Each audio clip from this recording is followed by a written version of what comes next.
अधूरी प्रेम कहानी। मधु नाम की एक लड़की थी।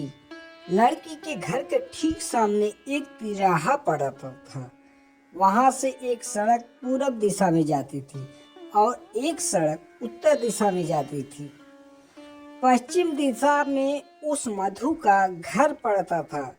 रोज शाम के करीब 4 बजे उत्तर दिशा की सड़क से होता हुआ एक लड़का आता और मधु के बगल से गुजरने वाली सड़क से होकर चला जाता था। उसका 4 बजे शाम को उस सड़क से गुजरना निश्चित होता था। लड़के के मधु के घर के बगल से गुजरने की और लड़की को उसे गुजरते हुए देखने की उसे लत लग गई थी। मधु के घर के बाहर एक बड़ा सा नीम का पेड़ था। नीम से थोड़ी दूर एक गुलाब का पौधा भी था जो सड़क से थोड़ी दूरी पर था।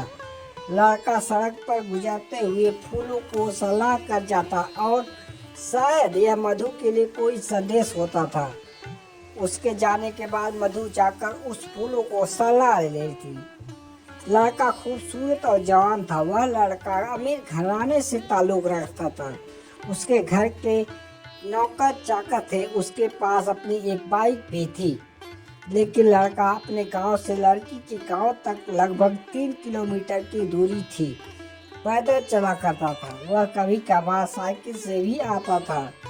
न जाने उस लड़की के गांव तक आने के लिए हर रोज वह क्या बहाना बनाता होगा, क्या वजह बताता होगा। जब उसके गांव वाले या लड़की के गांव वाले उससे पूछते होंगे। एक दिन मधु के मन में उस लड़के को परखने की इच्छा हुई। वास्तव में वह किसी काम से आता है या सच में उससे मिलने आता है। उस दिन शाम के 4 बजने वाली थी। लड़की के पर्दे के पीछे खड़ी हो गई थी। लड़का साइकिल से था और चाहत घोले एक रोमांटिक सा गाना गुनगुनाते हुए चला आ रहा था। लड़की के घर के बगल से गुजर रहा था वह। उस दिन उसको वह लड़की नहीं दिखाई दी। उस दिन वह आगे चलता जाता और पीछे पलट कर देखता जाता।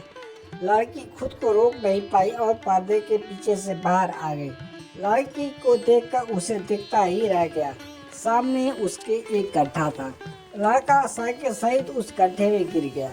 सड़क पर जा रहे कुछ लोगों ने उसे गड्ढे से बाहर निकाला, उसकी सहायता की और उसकी साइकिल भी उठाई।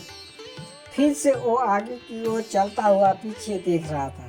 किसी ने कहा, अभी तो गिरे हो, सामने देखकर चलो, नहीं तो फिर गिर जाओगे। यह सिलसिला बहुत दिनों तक चलता रहा। फिर अचानक 3 दिन तक वह लड़का नहीं आया। लड़की हर शाम को उसका इंतजार करती और फिर मायूस हो जाती।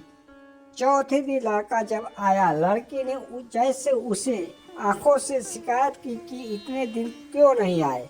लड़के ने लड़की की आंखें पकड़ ली। लड़के का दोस्त भी उसके साथ था। उसने यूं ही कहा, दवा टाइम पर खाते रहना, नहीं तो जल्दी ठीक नहीं हो पाओगे। लड़की समझ गई कि उसकी तबीयत ठीक नहीं है। वह गुलाब के पौधे के पास गई और फूल को सहला और घर के भीतर चली गई। लड़का वापस आया, उसने फूल को चूमा और चला गया। ऐसे ही न जाने कितने दिन बीत गए। एक शाम जब लड़का लड़की उस सड़क से गुजर रहा था तो गुलाब के पौधे पर रखा हुआ शादी का कार्ड देखा। उस आसपास कोई न था। लड़के ने कार्ड उठाया और तारीख देखी।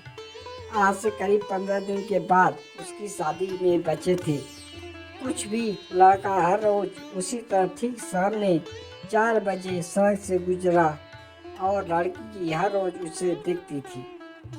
लड़की की शादी के दिन पहले वह लड़का शाम को आया, गुलाब के पौधे से एक गुलाब तोड़ा और पौधे के पास रख दिया। जिधर से रोज आता था वह रास्ते नहीं गया, बल्कि जिस रास्ते से वह आता था उसी रास्ते पर वह वापस लौट गया। कभी न लौटने के लिए वह सड़क सदा के लिए सूनी हो गई। अपनी विदाई से पहले लड़की ने एक दूसरा गुलाब तोड़ा और लड़के के गुलाब के साथ रख दिया और वह दूल्हे के साथ विदा हो गई। दोस्तों, एक मासूम सी प्रेम कहानी उस गुलाब के पौधे के पास खाक हो गई। इस तरह अच्छी अच्छी कहानियाँ पढ़ने के लिए हमारे चैनल कहानियाँ कैफे को आप जरूर फॉलो करें। धन्यवाद।